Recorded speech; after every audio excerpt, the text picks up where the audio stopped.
Assalomu alaykum, hurmatli pensionerlar, pensiya yoshiga yaqinlashib qolgan fuqarolar va ota-onasining pensiya masalalariga mas'ul bo'lib yurgan farzandlar. Bugun men juda muhim, hatto ayrim oilalar uchun bevosita pul masalasiga ta'sir qiladigan tezkor xabarni tushuntirib bermoqchiman. Bu mavzu pensiya jamg'armasi, pensiya to'lovlari, hujjatlar, bank kartalari, nafaqa va qo'shimcha to'lovlar bilan bog'liq. Agar siz yoki oilangizda kimdir pensiya olayotgan bo'lsa, bu ma'lumotni oxirigacha eshiting. Chunki bitta hujjatdagi xato yashash manzili o'zgargani haqida vaqtida xabar bermaslik. Bank kartasidagi muammo yoki ma'lumotlar bazasidagi nomuvofiqlik sababli pensiya kechikishi, qayta hisob-kitob talab qilinishi yoki ortiqcha to'langan pul keyin qaytarib olinishi mumkin. Men bugun hammasini oddiy tilda misollar bilan tushuntiraman. Hozirning o'zida kanalga obuna bo'ling. Videoga like bosing, chunki bu kabi yangiliklar bir kun kech eshitilsa ham odamning cho'ntagiga ta'sir qilishi mumkin. Men sizga vahima emas, aniq tushuncha va amaliy yo'l yo'riq beraman. Avval pensiya masalalarida ko'p ishlar, qog'oz hujjatlar, mahalla ma'lumotnomasi, ish joyidan olingan arxiv hujjatlari shaxsiy murojaatlar orqali yuritilardi.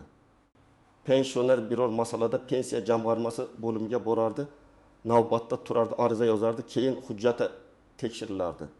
Agar ish staji bo'yicha ma'lumot yetishmasa, yana sobiq ish joyiga, arxivga yoki boshqa idoraga borishga to'g'ri kelardi. Hozir esa tizim tobora elektronlashib bormoqda. Ya'ni fuqarolarning pasport yoki ID karta ma'lumotlari, yashash manzili, ish staji, ish haqi, nogironlik holati, boquvchisini yo'qotganlik bo'yicha ma'lumotlar, bank kartasi va boshqa ma'lumotlar turli davlat axborot bazalari orqali tekshiriladi. Bu bir tomondan juda qulay. Chunki odam har bir qog'ozni o'zi ko'tarib yurmasligi kerak. Lekin ikkinchi tomondan ma'lumotlarda bitta kichik nomuvofiqlik bo'lsa ham tizimda savol tug'iladi. Masalan, pensionerning ID kartasida familiyasi bir xil yozilgan.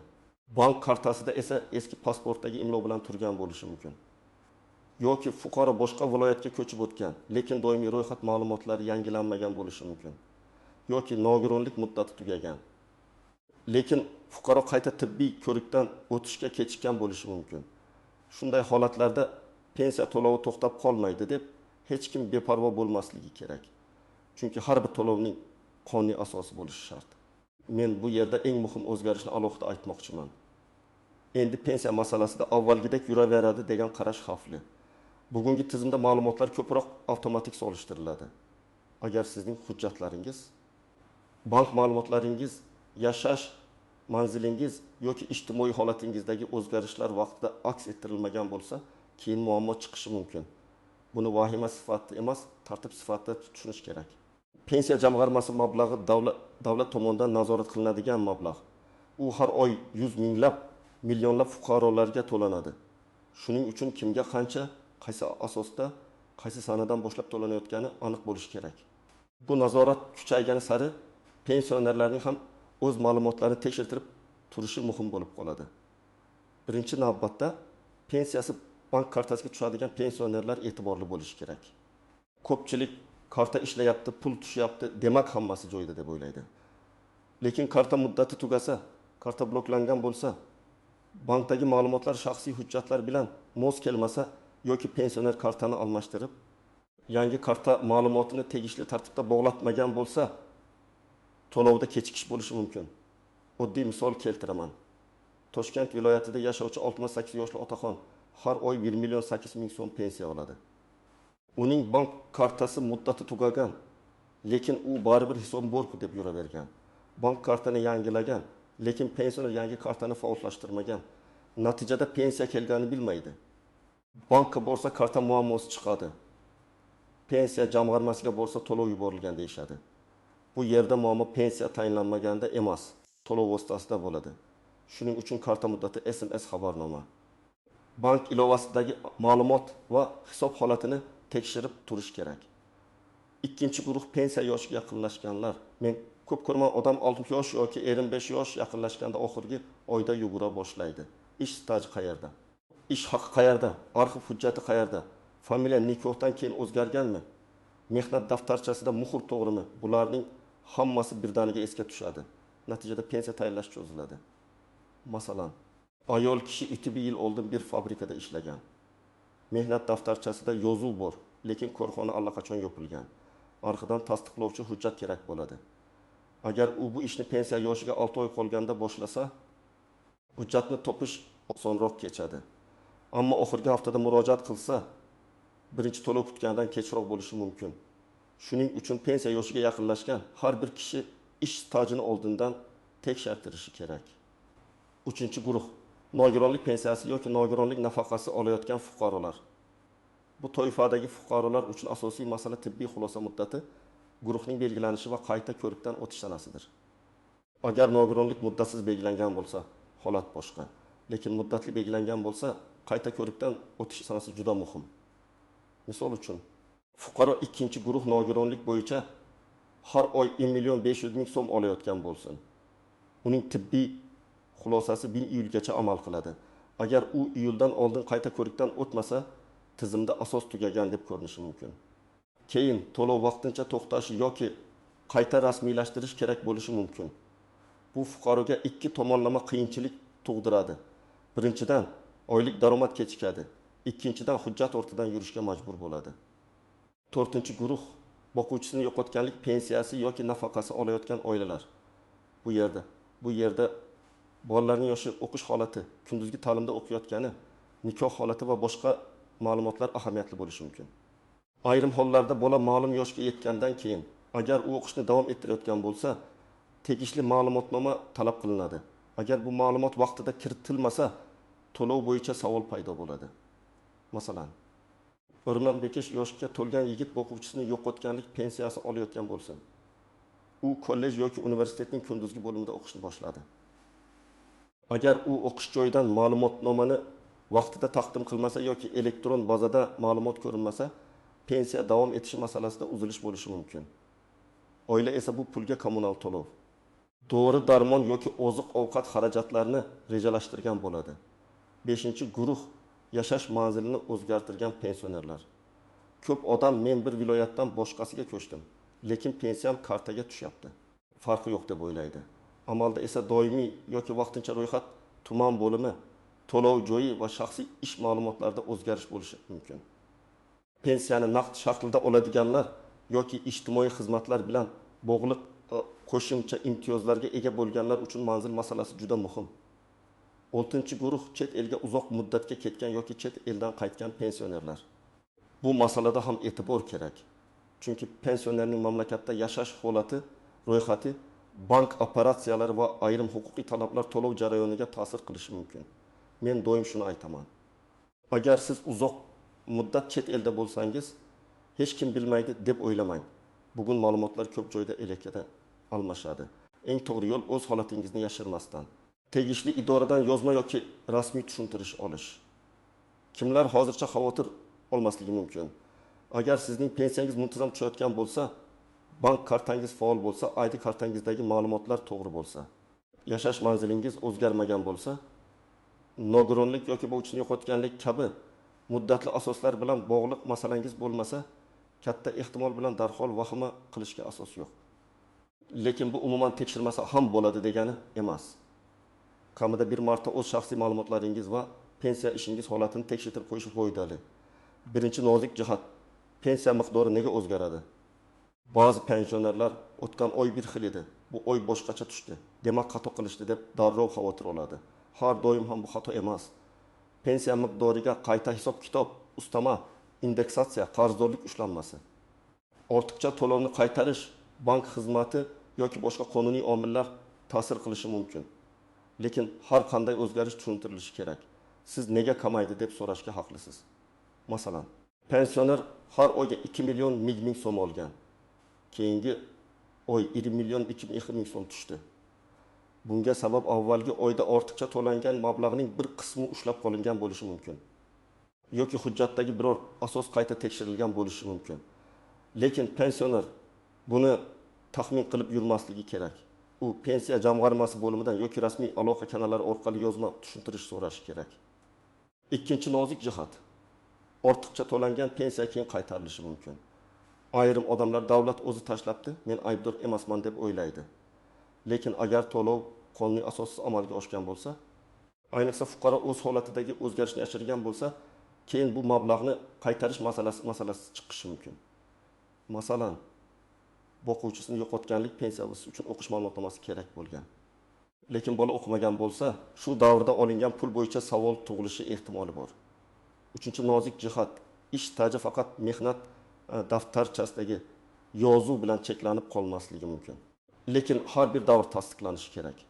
Ba'zi fuqarolar Sovet davrida shirkat xo'jaligida, fermer xo'jaligida, korxonalarda, maktabda, shifoxonada, qurilish tashkilotida ishlagan. Korxona tugatilgan bo'lishi, hujjatlar arxivga topshirilgan bo'lishi yoki umuman to'liq saqlanmagan bo'lishi mumkin. Bunday holatda har bir davr bo'yicha alohida yondashuv kerak. Misol uchun, odam 1912 yildan 1995 yilgacha zavodda ishlagan, lekin mehnat daftarchasida ishga kirgan sanasi bor. Ishdan bo'shagan sanasida muhr noaniq. Bu stajni hisoblashda savol tug'dirishi mumkin. Shunda arxiv ma'lumoti, buyruq nusxasi, ish haqi vedomosti yoki boshqa tasdiqlovchi hujjat kerak bo'ladi. Agar bunday hujjat topilsa, pensiya miqdori sezilarli farq qilishi mumkin. Chunki bir necha yil staj yetishmasligi pensionerning har oy oladigan pulga ta'sir qiladi. 4-nozik jihat, familiya, ism, ota ismidagi bitta harf ham muammo bo'lishi mumkin. Masalan, pasportda Yo'ldoshev deb yozilgan. Mehnat daftarchasida Yuldashev deb yozilgan. Yoki nikohdan oldingi familiya bilan ish staji yuritilgan, keyin familiya o'zgargan, lekin nikoh guvohnomasi taqdim qilinmagan. Odam uchun bu oddiy narsa bo'lib ko'rinadi. Lekin hujjat tekshirayotgan tizim uchun bu boshqa shaxsdek chiqishi mumkin. Shuning uchun ism familiya mosligi juda muhim. 5-nozik jihat, ishshnoma orqali pensiya olish. Ba'zi pensionerlar yoshi katta, kasal yoki uzoqda bo'ladi. Pensiyani farzandi yoki qarindoshi olib beradi. Bu mumkin bo'lgan holatlar bor. Lekin ishonchnoma to'g'ri rasmiylashtirilishi, muddati o'tmagan bo'lishi va bank yoki to'lov tashkiloti talablariga mos kelishi kerak.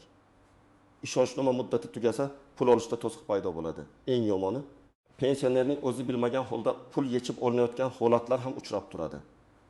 Shuning uchun pensionerning roziligi, nazorati va SMS xabarnoma juda muhim. 6-nozik jihat, pensioner vafot etgandan keyingi to'lovlar. Bu juda nozik, lekin aytish kerak bo'lgan masala. Agar pensioner vafot etsa, oila a'zolari tegishli idoralarga xabar berish kerak. Ba'zan qarta qo'lda qoladi, qarindoshlar pul tushibdi, ishlatib turaylik deb o'ylaydi. Bu noto'g'ri. Chunki vafotdan keyin qonuniy asos bo'lmagan to'lovlar keyin qaytarish talab qilinishi mumkin. Shu bilan birga dafn puli yoki meros bilan bog'liq qonuniy to'lovlar bo'lishi mumkin. Buni yashirib emas, rasmiy tartibda hal qilish kerak. 7-nozik jihat, telefon orqali keladigan aldov xabarlardan ehtiyot bo'lish. So'nggi paytlarda pensiya jamg'armasidanmiz, pensiyangiz oshadi. Kartangizga pul tushirish uchun kod ayting, SMS kodni yuboring degan firibgarlik holatlari ko'p uchraydi. Men mutaxassis sifatida qat'iy aytaman. Hech qachon bank kartangiz raqami, amal qilish muddati, SMS kod, PIN kod yoki mobil ilova parolini hech kimga aytmang. Pensiya masalasidagi rasmiy organ sizdan telefon orqali bank parolini so'ramaydi. Agar sizga kimdir qo'ng'iroq qilib, pensiyangizni ko'paytirib beramiz, faqat kartangizdagi kodni ayting desa, darhol suhbatni to'xtating. Keyin bankning rasmiy raqamiga yoki pensiya jamg'armasining rasmiy aloqa kanaliga murojaat qiling. Ayniqsa, yoshi katta insonlar bunday gaplarga ishonib qolishi mumkin. Farzandlar ota-onasiga buni tushuntirib qo'yishi shart. Endi eng muhim qismga o'tamiz. Siz amalda nima qilishingiz kerak? Men buni bosqichma-bosqich tushuntiraman. Birinchi qadam, shaxsiy hujjatlaringizni tekshiring. ID karta yoki pasportingizdagi familiya, ism, ota ismi va tug'ilgan sana boshqa hujjatlaringiz bilan mos keladimi qarab chiqing.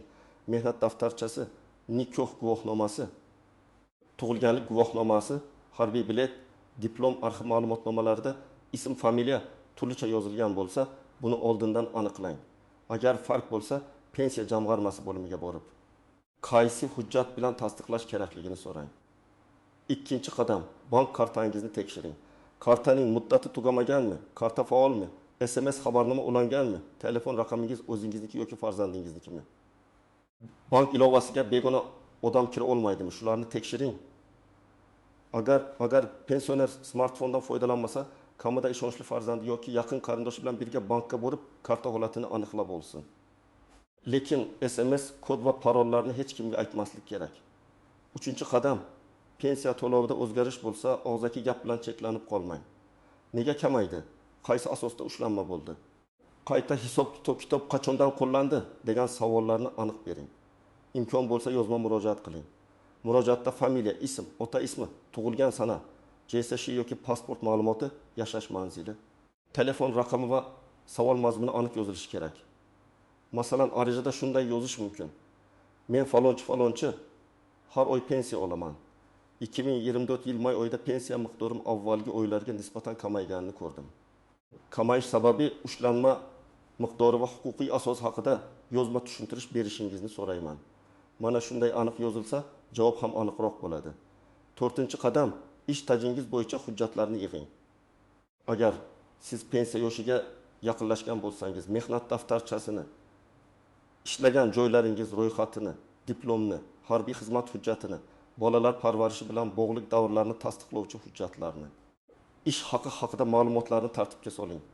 Har bir ish joyi bo'yicha ishga kirgan va chiqqan sana aniq bo'lishi kerak. Korxona nomi o'zgargan bo'lsa, bu ham muhim.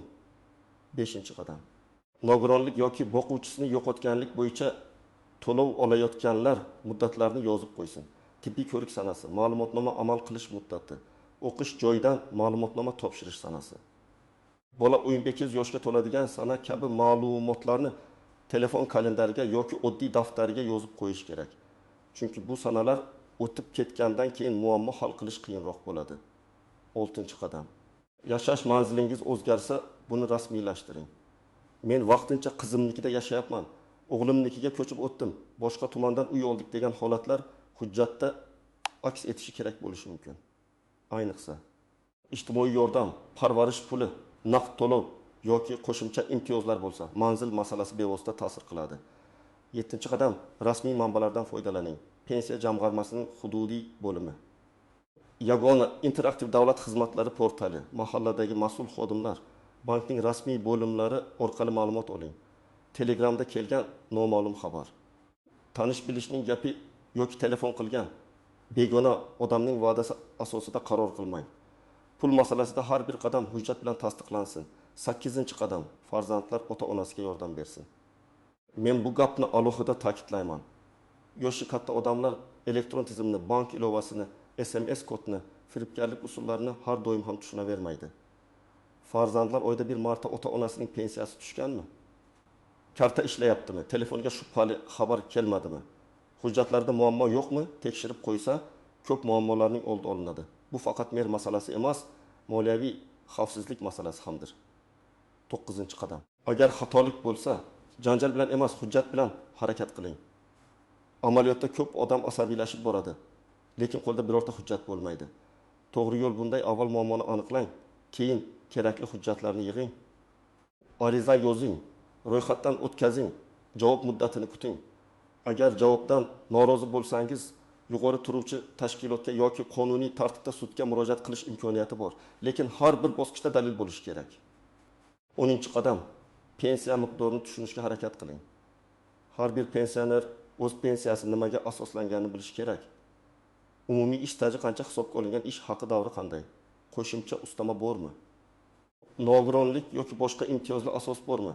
Qayta hisob-kitob qachon bo'lgan? Bu ma'lumotlarni bilgan odam o'z huquqini yaxshiroq himoya qiladi. Yana bir real vaziyatni ko'rib chiqaylik. 62 yoshli fuqaro pensiyaga chiqqan. Unga 2 million so'm atrofida pensiya tayinlangan. Oradan 1 yil o'tib, u eski korxonadagi yana 5 yillik staji hujjat bilan tasdiqlanishi mumkinligini bilib qoladi. Agar bu staj haqiqatan ham qonuniy tasdiqlansa, pensiya qayta ko'rib chiqilishi mumkin. Lekin u endi kech bo'ldi deb yuraversa, o'ziga tegishli bo'lishi mumkin bo'lgan miqdorni olmasligi ehtimoli bor. Demak, hujjatlarni tartibga solish faqat pensiyaga chiqishdan oldin emas, keyin ham ahamiyatli. Boshqa misol, pensionerning pensiyasi kartaga tushadi, lekin kartadan pulni har doim qo'shnisi yechib beradi. Bir kuni pensioner hisobida pul kamligini sezadi. Bankdan ko'chirma olsa, bir necha marta pul yechilgan ko'rinadi. Bunday vaziyatda kim aybdorligini aniqlash qiyinlashadi. Chunki pensioner kartani va kodni boshqalarga bergan bo'ladi. Shuning uchun men doim aytaman, karta bu oddiy plastik emas. Bu sizning pulingiz kaliti. Uni hech kimga nazoratsiz bermang. Yana bir muhim masala, rasmiy xabarlarni kuzatish.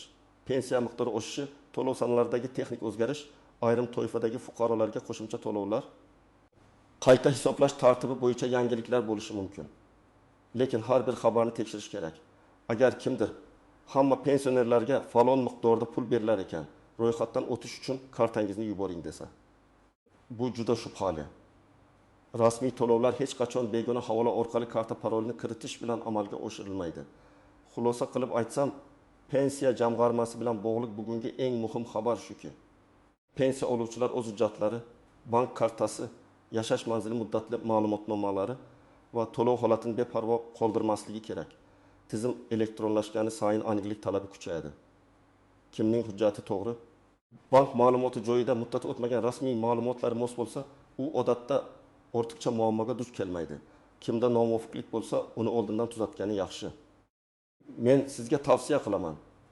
Bugunoq ID kartangizni, bank kartangizni, pensiya tushumlaringizni, nogironlik yoki o'qish ma'lumotnomangiz muddatini, ish staji hujjatlaringizni tekshiring. Agar ota-onangiz pensioner bo'lsa, ularga yordam bering. Agar pensiyangiz kamaygan, kechikkan yoki tushunarsiz ushlanma bo'lgan bo'lsa, og'zaki gap bilan cheklanmang. Yozma tushuntirish so'rang. Kommentariyada yozing. Sizning hududingizda pensiya to'lovlari vaqtida tushyaptimi? Bank kartasi yoki hujjat bilan bog'liq muammo bo'lganmi? Tajribangiz boshqalarga foyda berishi mumkin. Videoga like bosing. Kanalga obuna bo'ling va bu ma'lumotni pensioner qarindoshlaringizga yuboring. Chunki pensiya masalasida vaqtida eshitilgan bitta ogohlantirish odamni katta ovoragarchilikdan saqlab qolishi mumkin.